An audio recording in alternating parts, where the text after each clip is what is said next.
The NBA GM survey was just released a couple days ago. This is where all 30 GMs get asked survey questions surrounding some of the teams and players in the league, different superlatives as well. It's really cool to see an inside perspective that some of these GMs have on players and teams because they obviously know a lot that we don't. So cool to see their perspective, maybe change some of our opinions as well. And yeah, starting off, make sure to like and subscribe, of course, but starting off, I believe it's going to be either champion or who's going to win the 2026 MVP. It's going to be who or which team will win the 2026 NBA Finals. 80% of GMs think the OKC Thunder, 7% think the Cavs, 7% think the Nuggets, and the Rockets and the Knicks also got votes. Last year, 83% of GMs believed that the Boston Celtics were going to repeat. That's actually pretty high. I didn't think that 83% of GMs would think that. But just overall, looking at the last, 9 years since a team has repeated as champions, being the Golden State Warriors, I think that this OKC Thunder team has the best chance to be that next team to repeat as champions because they're young, they have their players under contract, there really haven't been any internal struggles that we've seen. I think overall that's a team that's young and has really good chemistry together, so I don't expect them to break out without being forced to break up. So for that reason, I think, yes, the Thunder do have the best chance to repeat as champions. And if I had to bet, I would say that the OKC Thunder probably do win the 2026 NBA Finals. I could also see teams like the Cavs and the New York Knicks, though, because they're going to have easier paths in a weaker Eastern Conference to get to an NBA Finals. So maybe that's a team that's not going to have as much tread on their wheels at that time. But also the Denver Nuggets or Houston Rockets. If the OKC Thunder don't make it to the Western Conference Finals and they're able to get through that, then you're looking at an Eastern Conference who's not as strong, and maybe you're able to win the NBA Finals if you don't have to face the OKC Thunder. But I think 80% does make sense for the OKC Thunder to repeat as champions. I would agree on that. Here's, I guess, just like standings predictions. What percent of GMs had teams at a specific spot? 63% have the Cavs at the 1.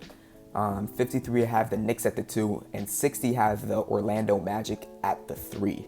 Then after that, Atlanta, Detroit, Milwaukee, Philly, and Boston. Surprised Miami's not here. I don't think they're going to be a bad team next year. I actually would honestly expect them to end up in the NBA playoffs, especially if you have banged up teams like Milwaukee or banged up teams like Boston, teams like Milwaukee who definitely aren't as talented as years prior, but I don't know. We'll see. 97% of teams last year had Boston to win the Eastern Conference.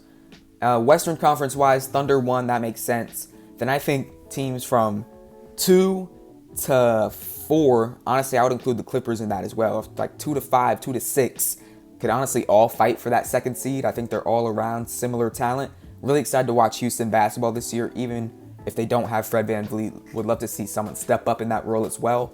But I guess the standings and the rankings don't matter too much, just overall some of their GM's opinions.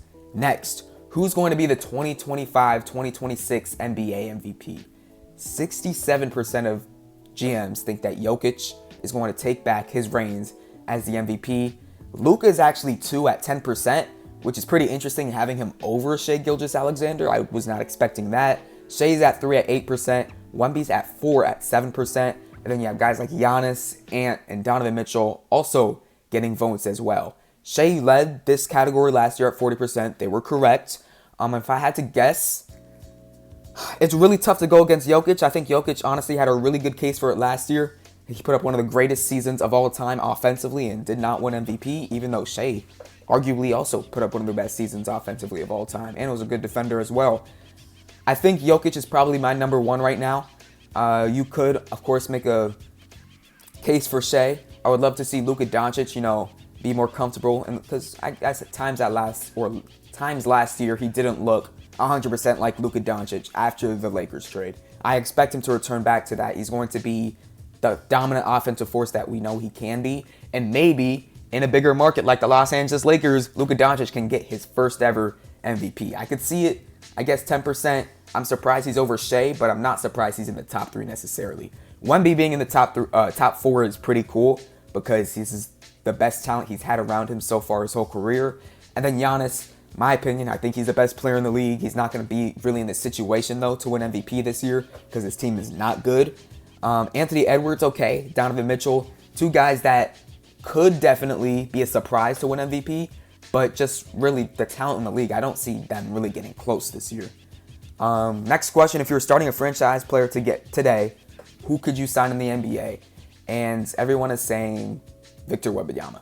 That makes sense. I have nothing against that. Last year it was Vic. This year it's Vic. Makes sense. Next question, which forces opposing coaches to make the most adjustments? Jokic is number 1. Giannis is 2. Steph 3. Luka 4. Shea 5. Okay, I'm surprised Jokic wasn't number 1 last year. They gave it to Luka.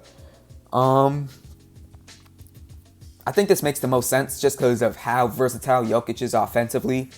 He literally makes everyone on the court better. We've seen players like Michael Porter Jr. get paid because of Nikola Jokic. Christian Brown's about to get paid because of Nikola Jokic. Aaron Gordon got paid because of Nikola Jokic. He just is making everyone better. And I guess when you look at that from a GM standpoint, having to expand your defensive philosophies because Jokic is making everyone on the other team better, it makes sense why he is going to be the hardest player to make adjustments against. Next question, who's going to have a breakout season in 2025-2026? This is an interesting question. Number 1 is Amen Thompson. Brandon Miller is 2. Asar Thompson is 3. Wemby 4. Or they're actually all tied for 2. And then Franz 5. I don't really understand Wemby because whatever breakout that we were expecting after his rookie season, I think we kind of saw that in his sophomore season. I mean, he was on pace to for sure make All-NBA first team, be Defensive Player of the Year, and I wouldn't really consider that a breakout because he was already that guy. Asar Thompson is someone I really like as a candidate for Breakout Player of the Year. He's finally healthy. We're seeing improvements along his game offensively, which I'm really excited to see. Brandon Miller, interesting. Do they really think he's going to take the all-star step? I'm not 100% sure. Really hope he's able to be healthy for next year. And then Amen Thompson, I think that makes sense to be the number 1 guy. I would put Amen and Asar, honestly, 1 and 2 for next year. Franz at 5. What is he breaking out from? I don't really understand that too much. Other players getting votes. Denny Avdia. Maybe he'll take another step offensively. Maybe be a 20-point per game scorer. Steph Castle from the San Antonio Spurs. I mean, how much more is he breaking out since his rookie season? This is a team that's going to have more scoring, honestly, on their books with a full season of De'Aaron Fox, with a full season of Dylan Harper. I don't know if Castle's going to average even as many points as he did last year. Jalen Green from the Phoenix Suns. Okay, Jalen Johnson, another guy I just don't really see. How can we consider that a breakout? Tyrese Maxey makes no sense. Alex Sarr could make sense. Şengün, maybe his game gets elevated even more with Kevin Durant. Reed Shepherd, okay. With the Fred VanVleet injury, can he step up to be that point guard? I love Jabari Smith Jr. and Zion Williamson fully healthy. Can he break out? I don't know. Last year, the leader was Jalen Williams from the OKC Thunder. I guess we can sort of agree on that. But yeah, this is definitely an interesting list right here. I love that Amen Thompson is 1. I love the Asar Thompson love as well. I can honestly agree with this. Who is the best point guard in the NBA? An overwhelming 73% of GMs say Shea. I'm guessing there's only going to be 3 answers to this. So it's going to be Shea, Luka, and Steph. There shouldn't be anyone else here. Halliburton got 3%. 3% of GMs think Tyrese Halliburton's the best point guard in the NBA. If I do my math, isn't 3% isn't that just 1 GM or is that 2 GMs? I don't know. It might be the Indiana Pacers GM for all we know. But that is crazy in itself. Steph Curry gets 7%. Luka gets 17%. If we're being completely honest, the only 2 names on this list should be Shea and Luka. I love, you kind of give Steph Curry's flowers, obviously. The greatest point guard of all time, maybe. I might have him there. But at this point in his career, he's not the best point guard in the league. Shea, Luka, that makes sense. Shea makes sense with the 73%. He's coming off MVP, Finals MVP. You can't deny him any of that. Next, who's the best shooting guard in the league? Should see Ant, Donovan Mitchell, Devin Booker. Number 1 is going to be Ant's overwhelming 70%. 2 is Donovan Mitchell. 3 is Luka. 4 is Shea. 5 is Steph Curry. What are we thinking here? When what scenario is Luka the shooting guard? Are we thinking LeBron's the point guard or are we thinking Austin Reeves the point guard? I don't see any scenario where Luka Doncic is a shooting guard in this league. Same thing with Shea. Maybe when Josh Giddey was on that team, you could make that case, but Lou Dort's not running point guard over there. So who's running point guard? It's not J-Dub. So I don't understand that one either. And then Steph Curry? Who's running point guard? Not Podziemski. This doesn't make too much sense. I understand they're just asking, they're probably giving these questions. They're not giving them a pool of players. They're telling, hey, GMs, write your answer to who's the best shooting guard in the league. So maybe they're thinking Steph Curry considers more of a shooting guard. Yeah, I don't like this. I wish that they would do actual shooting guards because no D Book Love kind of sucks. But overall, 70% Anthony Edwards makes 100% sense.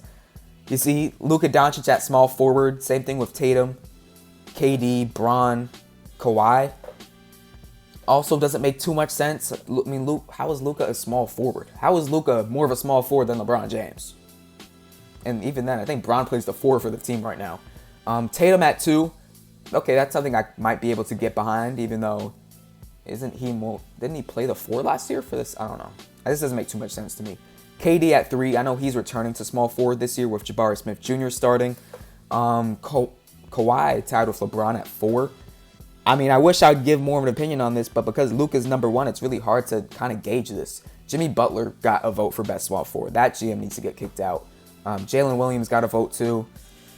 I don't know about that one. And then Jaylen Brown as well. I mean, if they think he's going to break out this year without Jason Tatum over there, maybe you can make some sort of case. But you cannot make a Jimmy Butler case at all. Who's the best power forward in the league? 2 votes. Giannis and Evan Mobley. That makes sense. I mean, I don't know what scenario where 2 GMs think that Evan Mobley is a better power forward than Giannis Antetokounmpo. But I will take Giannis being overwhelming number 1. Best center in the league, we should basically only see Jokic here, right? Yep, we're going to get Nikola Jokic, and we're going to get Victor Wembanyama, the only 2 players to receive votes. It's Jokic. I believe one GM said Victor Wembanyama. He's great. I don't know. He's not going to be Jokic next year if we're trying to project. Jokic is the best center in the league. Next question. Highest percentage of total votes on position questions. Okay, so basically, they're trying to see who's the best player in the league based on the percentage of where they were voted on their position. Jokic number 1, Giannis 2, Shea 3, Ant 4, Luka 5. Okay. I mean, Luka's is kind of skewed because he got small forward and shooting guard votes as well. Ant's not the 4th best player in the league, though, obviously. Offseason moves. What team made the best overall moves during the offseason? Atlanta Hawks, for me, easily as well. You look at the moves this team made. They got Porzingis for getting off of a Niang contract and a 2nd-round pick. Absolute steal right there. They made one of the best draft night trades I honestly have seen in a long time. They traded the rights to Derek Queen to the New Orleans Pelicans for their unprotected or their swap best 1st-round pick to next year. So whoever's going to be worse or whoever ends up with a higher draft pick between the Milwaukee Bucks and the New Orleans Pelicans, guess who gets that pick? The Atlanta Hawks. And right now, look at this Pelicans team. That's not a team I expect to make the playoffs. The Bucks are one Giannis Antetokounmpo injury from being by far the worst team in the NBA. The Atlanta Hawks cooked in this year's offseason. Also, drafting Asa Newell, adding guys like Nickeil Alexander-Walker. This team in the Atlanta Hawks are trying to build themselves up to make a run in the Eastern Conference. Without a doubt, they made the best moves in the offseason. The Rockets at 2, you bring on a guy like KD, you can't deny the fact that deserves to be at least in the top 3 in this overall category. The Nuggets are there as well at 10%. Obviously adding Cam Johnson, getting Nikola Jokic, really his best backup center he's ever seen in his career, and Jonas Valanciunas. I can agree with that as well. The Orlando Magic are there at 4 with adding Desmond Bane, with getting Tyus Jones. That's fair, I would say. And then also, the Boston Celtics at 5 for getting off the Jrue Holiday contract for Anthony Simons, who's a lot younger. Might not be better, but he's younger. For trading Porzingis for absolutely nothing. Is that really the 5th best offseason in the league? I don't know about that one. They made, maybe from a GM standpoint, you're thinking about all this cap that we have to navigate, and the Celtics honestly did it perfectly to a T, where they're now able to set themselves up to retool for next season. So maybe GMs look at that and say, I'm trying to be like them. But I don't think I would put them in the top 5. Last year was the Thunder, getting Caruso, getting Ihart. That makes sense for sure. Next one, which one player acquisition will make the biggest impact? I mean, this should be KD, right? KD, 73%. Desmond Bane, 17%. Also, guys, you got Cooper Flag, Jrue Holiday, Miles Turner. Kevin Durant, 73% makes sense. They just turned the Houston Rockets to NBA Finals contenders. And the Orlando Magic adding Desmond Bane, I can also agree with, because like the Atlanta Hawks, they're stocking up to make a run in a weaker Eastern Conference. Cooper Flag can make a big impact for sure. Jrue Holiday as well. The Portland Trailblazers are for sure one of my sleeper teams for this year. And then Miles Turner. I guess. I don't know how much of an impact it'll be felt for the Milwaukee Bucks because I don't think they're going to be a good team. But maybe just Miles Turner being there is just going to be enough to be in this category. Last year, Paul George, that's an airball. Next question, who's the most underrated player acquisition? Desmond Bane, I could agree with that. This is an Orlando Magic team who was by far the worst three-point shooting team last year. You add a guy like Desmond Bane who could stretch that floor. The Magic are looking good this year. New jerseys, they have a new sort of feel in that organization because they're really trying to win games, win a championship this year. I like the fact that they have Desmond Bane at number 1. Cam Johnson and Porzingis are also considered underrated. I feel like Cam Johnson can't be considered too underrated. Isn't he a better player than Michael Porter Jr.? How are we considering that move as underrated? Porzingis, we'll see. We'll see with his injuries. We'll see with his health how many games he's going to be able to play during the regular season. What's his impact going to look? Is it going to be on the in the starting lineup? Is it going to be off the bench? Do him and Yaka Kongu get on the court together at some times? We'll see. Cam Johnson also there. That makes sense. Lonzo Ball at 4. I mean, I guess. I don't know how much Lonzo Ball even going to be in this team's overall rotation for next year? Because didn't they acquire another backup point guard? Well, I guess they didn't acquire one, but Craig Porter Jr. could obviously still make an impact potentially in that team's rotation. I don't know if Lonzo Ball is going to be a day one guy that plays minutes for the Cavs. You would hope he is, but he's also not looking amazing so far in preseason. John Collins for the Clippers. He's going to be a bench guy. I think we just learned they're planning to start. I believe they're going Harden, Bradley Beal, Bogdanovich at the 3. Then you have Kawhi and Zubac. So that would put John Collins off the bench, which can make a really big impact as well. Him and Brook Lopez in that second unit is going to be nasty. Dorian Finney-Smith, another great rotational piece that the Houston Rockets added. Drew Holiday and Luke Kornet. Luke Kornet could be the most underrated player acquisition. I love the fact that he got votes here. Then we have Ayton, Brad Beal, Jalen Green, just a bunch of guys. Who will be the most improved in 2025-2026? The Magic, they're predicting to go from a 7 seed to potentially a top 3 seed. I agree with that. The Atlanta Hawks, a team that wasn't even in the playoffs last year. They predict them to make the playoffs. You added a lot of really good pieces like Nickeil Alexander-Walker, like Kristaps Porzingis. This is a team that is trying to win games. Yes, they will be one of the most improved teams in 2025-2026. The Spurs, getting fully healthy. De'Aaron Fox, I mean, he's not going to start the season playing, but he will be healthy throughout the season. Victor Wembanyama being fully healthy, adding Luke Kornet, adding Kelly Olynyk, adding Dylan Harper. This is going to be a really fun team to watch in 2026. The Sixers most improved? I mean, are we aiming for better health? Because even if we were, Jared McCain's already out.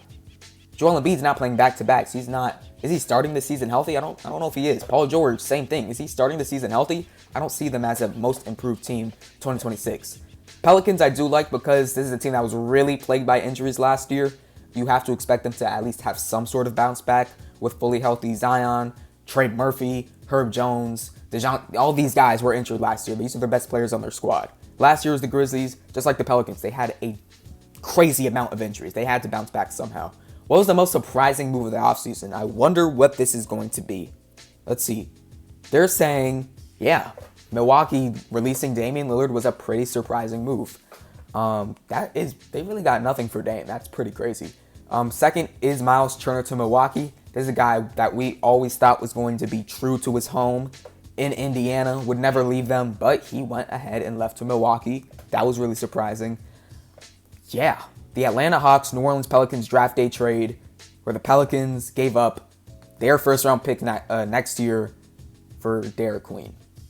What is that going to end up being? Is that going to be a Cam Boozer, Darren Peterson, AJ DeBansa, Mikal Brown Jr.? There's a lot of great players in next year's draft. You have to think that the Pelicans did some sort of scouting for 2026 because there's no way they would make a trade like that.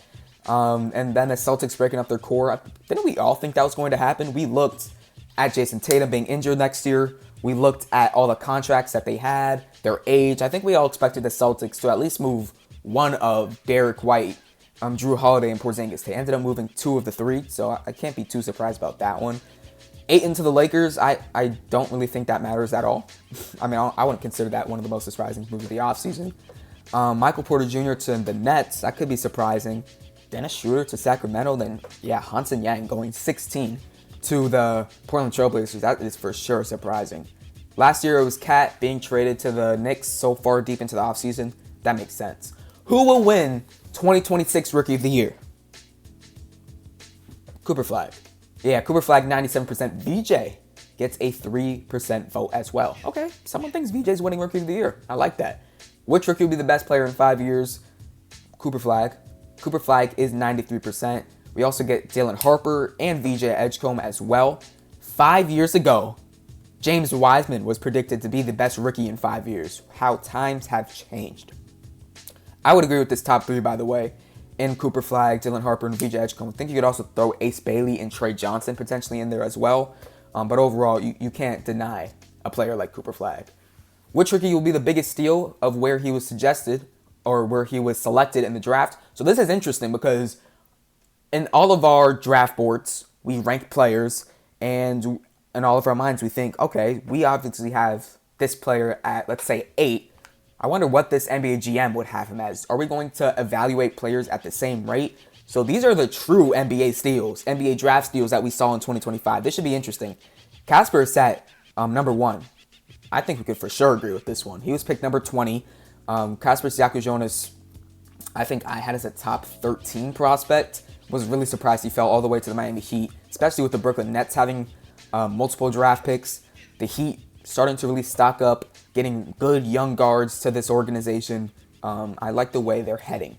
Ace Bailey, he was drafted as 5. They think he's going to make a big impact even at pick 5. I like that a lot. I think Ace Bailey, severely underrated. I hate the fact that we put these notations on players just because this, that, and the third. Ace Bailey's a hooper. He's going to show everyone that in Utah this season.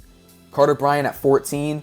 I mean, we saw in the Summer League, he was making really big impacts defensively. I would not be surprised if he ended up at one point in the San Antonio Spurs rotation just because of his defensive impact. Yoan Beringer at 17.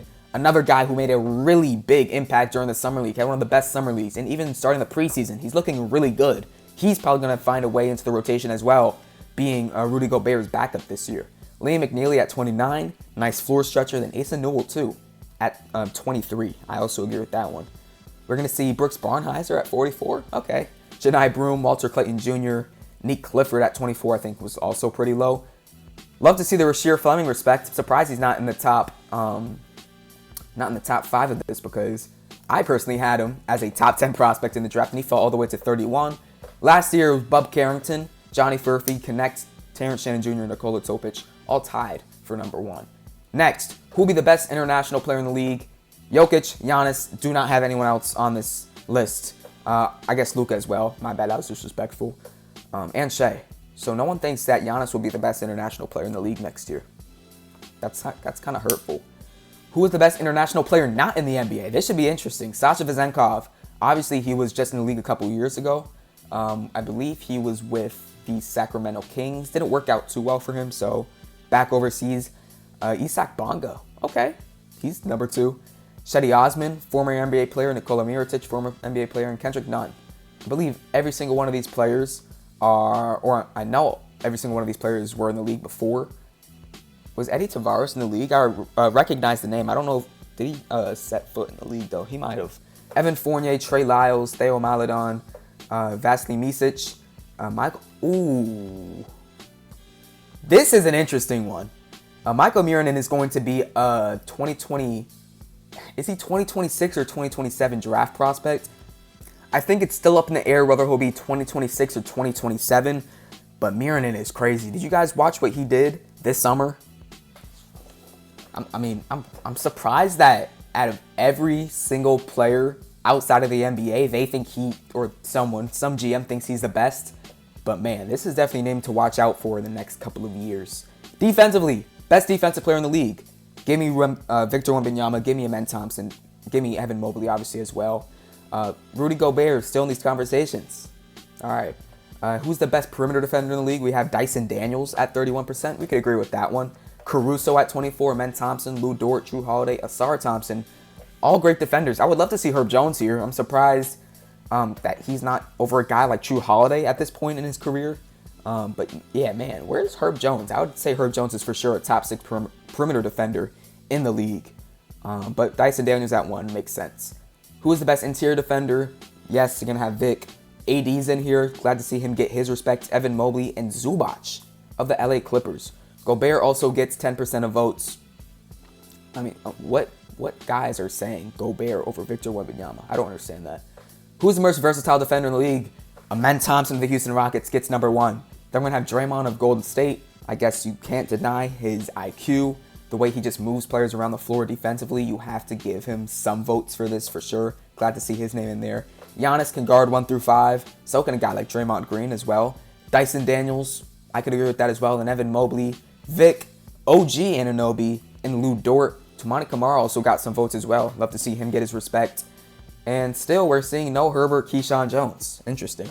Best defensive team in the league, you have to give it to the Thunder. You can't make any case against the Thunder. For sure, they're number 1. And coaches. Who is the best head coach in the NBA right here, right now? Is it not Mark Daigneault? Are we still going to see the Eric Spoelstra respect? Are we going to see the... who else could be considered for this? I could see someone say, Eric Spoelstra, 52%. Okay, he's still getting his love. I think he's one of the best coaches in the league. I think he just got announced he's going to be doing the 2028 Summer Olympics for Team USA. Congratulations to him. But I guess we could make a case for Eric Spoelstra. It's sort of hard to go against a guy like Mark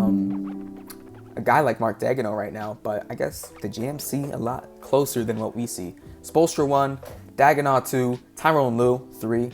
Then we're going to have Rick Carlisle and Nick Nurse. I think Carlisle 2. Another guy I could for sure see be considered in that top 3. Who is the best manager, motivator of people from the head coaches? Eric Spoelstra 1, Ime Udoka 2. Surprised he didn't get some more votes for best coach in the league. Steve Kerr, Joe Maz, and Tyronn Lue. Kenny Atkinson got votes, Bickerstaff, Carlisle, and Jamal Mosley. I don't think I could disagree with this one either. I think these are some fair rankings. Which coach makes the best in-game adjustments? Tyronn Lue. He's one of the best coaches in the league. I truly think if the Lakers were able to get him last offseason when LeBron was trying to get him to switch locker rooms, then the Lakers could have been a better team last year, even though that JJ Redick is a solid head coach. We're going to see Mark Daigneault, 2, at making adjustments, Rick Carlisle, and Eric Spoelstra. I think these are some things I could also agree with. Tyronn Lue, I would say, probably is the best in-game adjustment head coach. Which coach runs the best offense? Carlisle has to be there. Kenny Atkinson, we saw all the praise from Ty Jerome, from Donovan Mitchell last year at how well that he ran this team's offense in terms of being a player's coach, being a guy who puts in sets but really lets the players or has the players make them develop them. I can agree for sure with him being considered top 2 here. Carlisle 1 though. We saw what this Pacers offense did last year. I don't think we're gonna see some of a fall off without Halliburton and Miles Turner. But I think with Nembhard there, I think he could definitely recuperate some of the value that Halliburton brought last year. Not saying he's going to bring all of it, because he's obviously not. Halliburton's one of the best players in the league. But just as a system player, I think Nembhard is going to make a really good impact. Next question, which head coach has the best defensive schemes? Mark Daigneault, number 1. Makes sense. Thunder have the best defensive team in the league. Spoelstra's there, Lue's there, Joe Maz is there, and Ime Udoka as well. Who's the best assistant coach? Soon we're going to see a lot of guys who were considered to be head coaches. Number 1 being Mike Norrie. I believe he ended up getting some interviews this offseason to be a head coach. Jeff Van Gundy, number 2. Royal Ivey, number 3. Sam Cassell and Chris Quinn also here as well. Sam Cassell, someone who is in long time overdue to get a head coaching job. Obviously, we're going to see a lot of other guys get considered for this as well. That makes sense. Which active player will make the best head coach someday? Chris Paul, number 1, Mike Conley, 2, TJ McConnell, 3, Fred VanVleet, 4, Garrett Temple, 5, this guy's been a long-time veteran, and Drew Holiday, 6. This is a cool little list right here. Yeah, it's hard to agree against any of these guys who have some older point guards who have seen the ebbs and flows of the league, has really seen every single situation. Chris Paul, one of the best point guards of all time. Mike Conley, one of the most underrated point guards of all time. TJ McConnell, what we see him do on the court defensively, how he's able to make quick in-game adjustments with teammates as well. I could see him be there. Fred VanVleet is a true floor general. He has to be there. Garrett Temple's been in the league for a long time. How has he been in the league for this long? I don't know, but he's doing it. Shout out to the NBA PA and Garrett Temple. Drew Holiday. I mean, if someone wants a defensive system, hire Drew Holiday as your head coach for sure. Then we have Kyle Anderson, Luke Cornett, Andrew Nemhard as the other guys getting votes as well. Finally, we're going to have the miscellaneous. Who's the best team to watch? Nuggets at 1, tied with the OKC Thunder, Pacers, Golden State Warriors, and Timberwolves. I'm guessing the Lakers might just be here because of their 2 star players in LeBron James and Luka Doncic. That makes sense. But yeah, I like this little list that we have right here, especially the top 3 in Nuggets, Thunder, and Indiana Pacers. You have fast-paced offenses in a team like the Pacers.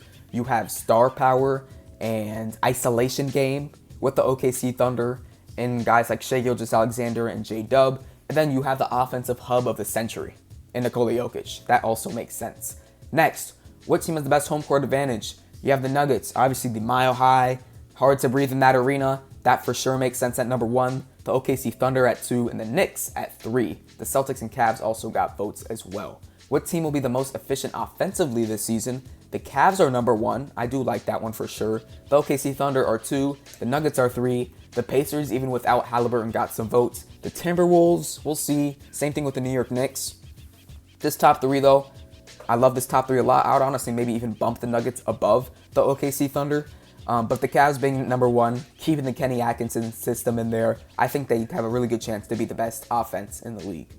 Which team's level of success in the season is toughest to predict? The Sixers number 1.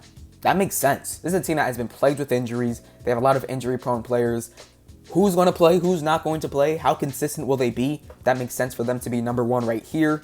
The Dallas Mavericks number 2. Kyrie's coming back later into the season. How good will Cooper Flag be out the gate? That's going to be a tough team to predict for sure. The Golden State Warriors. Okay, I could for sure see that. The Houston Rockets, I'm pretty confident in what the Rockets will be next season for sure. The Clippers, it's an older team. They also have questions with some injuries because it's an older team.